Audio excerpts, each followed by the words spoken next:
Hello everyone.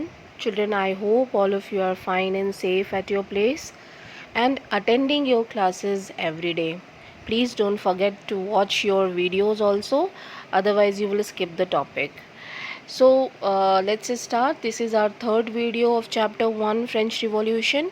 In our previous class we understood the subsistence crisis. All right, so in this we will start the struggle to survive. So because of bad harvest, because population was increasing, right? So in this way the shortage of food grains occurred, and increase in demand for food grains led to the increased prices of food grains and bread, which ultimately started riots in Paris as well as in countryside. Right, people start fighting for the food grains, and everywhere people were angry with the by the government. And day by day the situation become worse, and people were against the government. They start opposing the government. Okay, so in this video we will understand the struggle to survive was increased, and people started attacking on food shops because of the high prices of bread. Right, the prices of bread rose rapidly, and so majority of people suffered during that time. All right, so in this way the struggle to survive was started. Look at the page number 6, section 1.3, a growing middle class envisages an end to privileges. I want to show you chapter also so that you can understand the theme कि chapter में क्या दिया हुआ है. You can just underline at the same time. Section 1.3 अगर हम देखेंगे तो स्टूडेंट्स यहाँ पे हम ये समझेंगे कि in the 18th century a new middle class was emerged. Right, middle class कौन थे? ठीक है, मिडिल क्लास, एक new middle class 18th century में इमर्ज हो रही थी. Right, which actually brought the changes in French society. Understand. अब अगर हम यहाँ पे देखते हैं तो in the past peasants and workers had participated in revolts against increasing taxes and food shortage. Right, but they somewhere they were lacked the means and the programs to carry out full scale measures that would bring about change in social and economic order. Right, तो जितने revolts हुए थे उनको king ने, monarchy system ने जो है वो इजीली सप्रेस कर दिया, क्योंकि उनके पास उतने रिसोर्सेज नहीं थे इतने फुल प्रूफ प्रोग्राम के साथ या फिर हम फुल मेजर्स के साथ उन्होंने कोई रिवॉल्ट नहीं किया. दे वर illiterate, they were unaware about their rights. Right, so in this way their movement or revolt was suppressed easily by the monarchy system. Right, so this was left to those groups within the third estate who had become prosperous and had access to education and new ideas. So this movement was taken over by middle class. Right, so who were these middle class? Basically children, these were educated people. Right, so ये लोग educate कैसे हो रहे थे? क्योंकि society में third estate था, और थर्ड एस्टेट के जो लोग थे वो बहुत ज़्यादा पढ़े लिखे नहीं थे. But in the middle of the 18th century और in the beginning of the 19th century ऐसे मिडिल क्लास की जो मेजॉरिटी है वो बहुत रैपिडली इंक्रीज़ हुई यूरोपियन कंट्रीज़ में. राइट, जिन्होंने कि basically new ideas, new ideology society में लेके आए. ओके, सो वही यहाँ पे हुआ कि फ्रेंच सोसाइटी में भी चेंजेस आने स्टार्ट हुए in 18th century, and middle class was responsible to bring this new ideology, this change. Okay, and these people were elite people, and these were prosperous. They become prosperous because they were associated with the merchants and traders. Somewhere they start exporting textiles in nearby countries and other European countries. Understand, you can see it is written here in the second paragraph.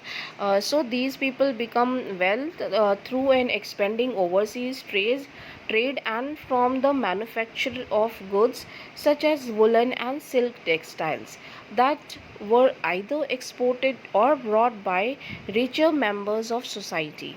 Okay, so with the help of their trading or exports, they become rich and prosperous.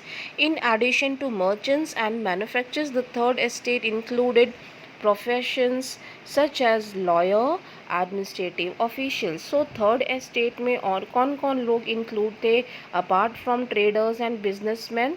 Traders और businessman's के अलावा इसमें और कौन कौन लोग थे? Basically यहाँ पे जो लोग पढ़े लिखे थे, जो प्रोफेशनल्स थे, लॉयर्स थे, एजुकेटेड लोग थे, ठीक है, एडमिनिस्ट्रेटिव ऑफिसर्स थे, दे वर included. Understood? So in this way they were awakened about their rights. वो लोग knowledgeable person थे और बुद्धिजीवी जिनको हम कह सकते हैं कि उनके पास अवेयरनेस थी, एजुकेटेड लोग थे, उनको अपने राइट्स के बारे में पता था और एक न्यू आइडियोलॉजी वो सोसाइटी में लेके आना चाहते थे कि these privileges should be these privileges should be over now. Okay and ऐसी प्रिविलेजेस को अब ख़त्म करना चाहिए और हर किसी को सोसाइटी में इक्वालिटी दी जानी चाहिए.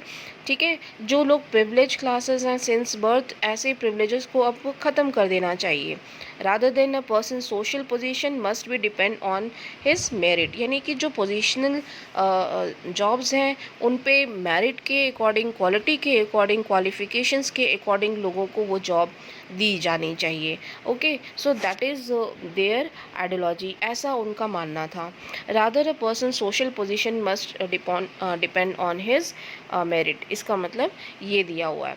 These ideas envisaging a society based on freedom and equal laws and opportunities for all. What was their idea? अगर हम देखेंगे तो यहाँ पे हम पढ़ सकते हैं they wanted they want envisaging a society based on freedom. उन्होंने जो सोसाइटी का एक फेस था वो पूरी तरीके से चेंज कर दिया by giving this propounding these ideology. Okay, they wanted to remove all the kind of privileges based on birth and they want equality, freedom and equal laws and opportunities for all were put forward by these people, by these philosophers. तो वो लोग क्या चाहते थे? वो लोग society में equality चाहते थे. भाई अभी तक जो पेजेंट्स और वर्कर्स थे वो सभी टाइप के टैक्स दे रहे थे, बाकी सारी state, first and second state जो है वो इन्जॉय कर रहे थे, राइट. तो कॉमन पीपल क्यों जो है वो कितने टाइम तक सफ़र करे? ठीक है, तो ऐसे पढ़े लिखे लोग जो अवेयर थे, हमारी सोसाइटी को चेंज कर सकते थे, उन्होंने इक्वलिटी बिफोर द लॉ और freedom and opportunities for all की बात कही. इस आइडियोलॉजी को लाने के बाद जो सोसाइटी के परसेप्शन था, सोसाइटी का फेस था, वो पूरी तरीके से चेंज हो गया. That is the meaning here. Envisaging a society means they change the face of the society. Okay, now who were these knowledgeable people? These were the philosophers. अब ये फिलोसफर्स कौन थे? Philosopher means those who gave their philosophy, जिन्होंने अपनी ideology को propound किया. ठीक है, इनका बहुत ही इंपॉर्टेंट कंट्रीब्यूशन है चिल्ड्रन. और यहाँ पे ये क्वेश्चन बनता है ऑलमोस्ट 5 मार्क्स का और 1 मार्क्स के क्वेश्चंस बनते हैं. तो you can underline at the same time what are the contribution of these philosopher and 1 marks के लिए क्वेश्चन बहुत ही इंपॉर्टेंट है. Okay, so first one is John Locke. सो पहला फ़िलासफ़र का कंट्रीब्यूशन दिया है जॉन लॉक, जो कि एक फ़िलासफ़र थे. He wrote in his book 2 treaties of government. उन्होंने अपनी 2 ट्रीटीज़ ऑफ गवर्नमेंट बुक में क्या लिखा? He refute the doctrine of divine and absolute right. ठीक है, उन्होंने अपने फ़िलासफ़ी में ये लिखा कि जितने भी प्रिविलेजेस दिए जा रहे हैं, यानी कि जो मोनार्क है, जो राजा है, उसको डिवाइन माना जाता था, उसको दिव्य माना जाता था. ऐसा माना जाता था कि वो एक डिवाइन सोल है, उसके पास बहुत पावर है, दिव्य शक्ति है और हमें उसकी वर्शिप करना चाहिए, हमें उसकी आज्ञा का पालन करना चाहिए. ठीक है, पहले के ज़माने में ऐसा होता था, लेकिन अब ऐसा राजा किस काम का, जो किसी के भी वेलफेयर के बारे में नहीं सोच रहा था. ठीक है, तो यहाँ पे उन्होंने डॉक्ट्रिन ऑफ डिवाइन राइट को रिफ्यूज़ किया एंड एब्सोल्यूटिज्म, यानी कि जो गलत डिसीज़न भी ले सकता था वो एब्सोल्यूट पावर उसके हाथ में थी, राइट। तो ये ख़त्म होना चाहिए। उसको उन्होंने डिनाई किया कि किसी भी राजा के पास पूरी तरीके से पावर नहीं दी जानी चाहिए, बल्कि उसको पावर डिवाइड कर देनी चाहिए, ठीक है। So that is concept given by John Locke. I think you understood now. The next philosopher was the Jean Jacques Rousseau. Jean Jacques Rousseau का क्या कहना था? उनका मानना भी कुछ इसी तरीके का था स्टूडेंट्स। उन्होंने भी अपनी फ़िलॉसफी में इसी तरीके का परसेप्शन दिए हैं। उन्होंने ये कहा है कि जो सोसाइटी है इसमें डिवीज़न होना चाहिए। वी कैन से हियर जो सोशल रिसोर्सेज हैं, जो सोसाइटी है उसमें सोशल कॉन्ट्रैक्ट होना चाहिए, ठीक है। और सोशल कॉन्ट्रैक्ट के बेसिस पे जितने भी रिसोर्सेज हैं उस पे इक्वली सोसाइटी का अधिकार होना चाहिए, सोसाइटी का राइट होना चाहिए। अंडरस्टैंड ही we can see here Rousseau carried an idea forward proposing a form of government based on social contract, ठीक है। तो सोशल कॉन्ट्रैक्ट बेसिकली एक बुक थी जिसमें उन्होंने लिखा कि जितने भी रिसोर्सेज हैं किसी एक जगह पे, वो रिसोर्सेज पे सभी का अधिकार है, ठीक है। एक कॉमन पीपल का जितना राइट है जितना कि एक मोनार्क का राइट है, ठीक है। तो ये रिसोर्सेज के बीच में इक्वली डिवाइड कर देना चाहिए और सभी का उस पर राइट होना चाहिए। Okay, then we come to the next, the spirit of laws. The spirit of laws was written by Montesquieu. Montesquieu भी एक बहुत ही फेमस फिलोसोफर थे जिन्होंने अपनी किताब, अपनी बुक में द स्पिरिट ऑफ लॉज में ये लिखा कि एक राजा को अपनी पावर को जो है वो डिवाइड कर देना चाहिए, ठीक है। कभी भी एब्सोल्यूटिज्म को फॉलो नहीं करना चाहिए। ये तीसरे ऐसे कंट्रीब्यूटर थे। पहला आपने लॉक का पढ़ा था, दूसरा रूसो का, ठीक है। अभी हमने यहाँ पे देखा था, आप तीनों के बारे में अच्छे से याद करेंगे। 1 मार्क्स के क्वेश्चन है। पहला यहाँ पे हमने पढ़ा था जॉन लॉक के बारे में, फिर हमने दूसरा पढ़ा यहाँ पे रूसो के बारे में, ठीक है, दूसरे कंट्रीब्यूटर फिलोसोफर, और तीसरे हैं मोंटेस्क्यू, ठीक है। तो तीनों का ही रोल आप याद रखेंगे। तीसरे में मोंटेस्क्यू ने द स्पिरिट ऑफ लॉज में ये लिखा है कि कोई भी राजा जो है वो एब्सोल्यूटिस्ट नहीं होना चाहिए, उसको अपनी पावर का डिवीज़न कर देना चाहिए, ठीक है। Power should be shared. तो पावर शेयर कर देनी चाहिए, यानी कि जो हम आजकल डेमोक्रेसी सिस्टम में फॉलो करते हैं, और आप सभी ने ये पढ़ा है कि power is divided at 3 levels में डिवाइड कर देनी चाहिए। वो है लेजिस्लेचर, एग्जीक्यूटिव एंड जुडिशरी। तो लेजिस्लेटिव कौन होते हैं? जो लॉ मेकिंग का काम करते हैं, और एग्जीक्यूटिव जो लॉ को इम्प्लीमेंट करते हैं, एंड थर्ड इज़ जुडिशरी जो कि जस्टिस और इक्वालिटी प्रोवाइड करने का काम करते हैं, right. So in this way Montesquieu ने पावर शेयरिंग की बात कही। उसने कहा कि गवर्नमेंट को पावर का डिवीज़न कर देना चाहिए। Okay, this model of government was put into force in the USA also after the 13 colonies declared their independence from Britain, and the American Constitution and its guarantee of individual rights was an important example of political thinkers in France। तो students आप देख सकते हो कि इसी Montesquieu के जो विचार थे, जो उनकी आइडियोलॉजी थी, उसको यूएसए ने भी अडॉप्ट किया अपने इंडिपेंडेंस होने के बाद अपने कॉन्स्टिट्यूशन में, और पावर का डिवीज़न किया। सिमिलरली उन्होंने फंडामेंटल राइट्स, जो इंडिविजुअल के जो बेसिक ह्यूमन राइट्स होते हैं, वो भी फ्रांस से ही रिवॉल्यूशन के टाइम पे जो डिक्लेरेशन हुआ था, उन सारे डिक्लेरेशन ऑफ ह्यूमन राइट्स को उन्होंने अपने कॉन्स्टिट्यूशन में इंक्लूड किया है। Okay, so you can understand, I think, what was the contribution of these philosophers. So these philosophers basically changed the ideology or the face of the nation। तो समाज में, society में जो है वो बदलाव आ रहे थे, वो चेंजेस आ रहे थे, उसमें इन फिलोसोफर्स का बहुत ही इम्पॉर्टेंट कंट्रीब्यूशन था, बहुत ही इम्पॉर्टेंट रोल था, ठीक है। जगह जगह पे क्लब्स बनने लगे थे। इन ये आइडियाज़ जो है वो यूथ जनरेशन में स्प्रेड होने लगी। लोगों ने इसको फॉलो करना स्टार्ट किया, और धीरे धीरे जो लोग हैं वो एजुकेट भी होने लग गए, अवेकन भी होने लगे अपने राइट्स के बारे में, और उनकी डिमांड जो है वो अब मोनार्की सिस्टम को ख़त्म करने के लिए हुई, और डेमोक्रेसी इस्टेब्लिश करने की डिमांड आई, right. So you can just conclude here the ideas of these philosophers were discussed intensively in salons जहाँ पे कि लोग जाया करते थे, बार्बर शॉप्स में, कॉफ़ी हाउसेस में, राइट। और लोग पढ़ने लग गए, बुक्स के थ्रू भी, न्यूज़पेपर्स के थ्रू भी जो हैं वो आइडियाज़ स्प्रेड हुए, और लोगों ने सोसाइटी में चेंज की डिमांड की, right.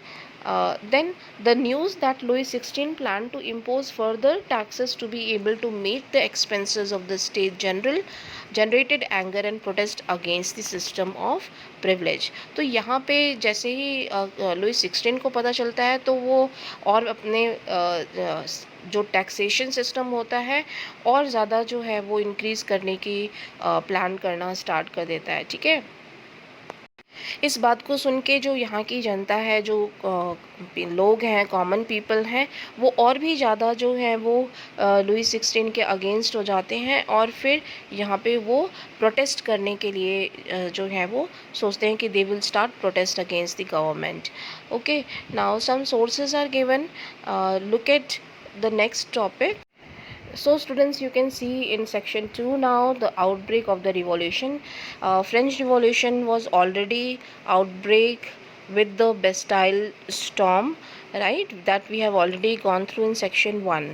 So children, here we were going through that Louis 16 was about to increase taxes, right, that in previous section. But here before increasing any kind of tax earlier in France of the old regime, the monarch did not have the power to impose taxes, right। तो old regime कौन था? Louis 16 ने जब take over किया, उससे पहले के जो बॉर्बन डायनेस्टी थी उसे लुई ओल्ड रेजिम कहा गया है, ठीक है। और ओल्ड रेजिम के जो मोनार्क थे वो कभी भी टैक्स इंक्रीज़ करने से पहले जो वहाँ की कॉमन पीपल थे, थर्ड एस्टेट थे, उससे कंसल्ट करते थे, right, before increasing any kind of taxes, right। So in France of old regime, the monarch did not have the power to impose taxes according to his will alone, that is written here, ठीक है। France में जो old regime के monarch थे उनके पास power नहीं थी, वो अपनी मर्जी से कभी भी टैक्स को इंक्रीज़ नहीं कर सकते थे, right. So but rather he had to call a meeting of the third estate which would then pass his proposal for new taxes, ठीक है। जब भी उसको कभी टैक्स इंक्रीज़ करना होता था तो वो थर्ड एस्टेट यानी कॉमन पीपल के साथ एक मीटिंग करते थे, तब उनकी कंसर्न से टैक्सेस इंक्रीज़ किए जाते थे, अंडरस्टूड। बट यहाँ पे क्या होता था, लुई 16 ने कभी ऐसा नहीं किया, उन्होंने टैक्स इंक्रीज़ करने से पहले थर्ड एस्टेट के साथ कभी कोई मीटिंग नहीं की थी, understood now। So that is written here, and because third estate was a political body, भाई थर्ड एस्टेट एक पॉलिटिकल बॉडी थी, उनको मिला करके फ्रेंच सोसाइटी बनती थी, ठीक है। और उस समय फ्यूडलिज्म सिस्टम था, तो जो टैक्स कलेक्ट किया जाता था उनमें पेजेंट्स और वर्कर्स का बहुत ही इंपॉर्टेंट रोल होता था, अंडरस्टैंड। और ऐसी मीटिंग जो है वो टैक्स इंक्रीज़ करने की लास्ट टाइम में 1614 में हुई थी, अंडरस्टैंड, जब ओल्ड रेजिम हुआ करता था। सो ऐसी कोई भी मीटिंग लुई 16 ने नहीं कॉल किया था अब तक टैक्स इंक्रीज़ करने के लिए। आई होप यहाँ तक सभी को क्लियर है स्टूडेंट्स। सो लास्ट पॉइंट यहाँ पे हम पढ़ेंगे कि on 5 May 1789 Louis 16 called together an assembly of the states general to pass proposal for the new taxes.